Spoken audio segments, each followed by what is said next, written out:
नमस्कार. आमची रायगड जिल्हा परिषद शाळा सादर करीत आहे एक पथनाट्य. मुख्य विषय सामाजिक आरोग्य. विषय प्लॅस्टिकचा भस्मासूर. आज आपण पाहतो प्लॅस्टिक एक किती जागतिक समस्या झाली आहे. त्यामुळे पृथ्वीचे कसे नुकसान होते, पर्यायाने सामाजिक आरोग्य कसे धोक्यात होते पाहूया.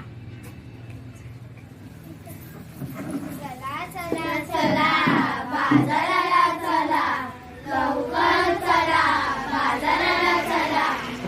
अरे स्वप्नाबाई चल की बाजाराला, अजून तुझी तयारी नाही झाली. मला बाजाराला जायचं नाही, मला बाजाराला जायचं नाही. का ग बाई, का ग बाई, का ग बाई. अव बाजाराला जायचं म्हणजे कशा कशाची खरेदी करायची? कशा कशाची, कशा कशाची. अव मंडळी, डाळ, तांदूळ, कपडे, चपला, काय काय लागतं आपल्या संसाराला. मग ते समजा घेऊन येऊ की, त्यात काय अवघड. अवघड नाही, पर आणू कशात आणि ठेवू कशात. कॅरी बॅग मध्ये देतात की. तोच तर मोठा घोटाळा हाय. कसा काय, कसा काय, कसा काय. कॅरी बॅग भरून आणावी, वस्तू वाचून डब्यात भरावी, अन कॅरी बॅग फेकून द्यावी, म्हणजे झालं. अव त्याच कॅरी बॅगने आपल्यावर घाला घातलाय.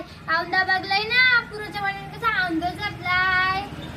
काय सांगता काय बाई. म्हणून म्हणते मला बाजाराला जायचं नाही, मला बाजाराला जायचं नाही. का ग बाई, का ग बाई, का ग बाई. अव माझी हरणी दुधाची म्हैस, आता तिने काय झालं. ती मला सोडून गेली. कुठे, जंगलात की अरण्यात. नाही हो, ती मरून गेली. कशाकडे गेली तुझी हरणी, का नाही केलं औषध पाणी. तेच तर सांगते म्या. तिने प्लास्टिकच्या कॅरी बॅगा चाऱ्या ग चगळल्या, म्हणून तिचं मरण ओढावलं. तिचं बिचार लेडकू रड रड रडलं, दुधापासून तडफडून मेलं. हो ना, म्हणून म्हणते मला बाजाराला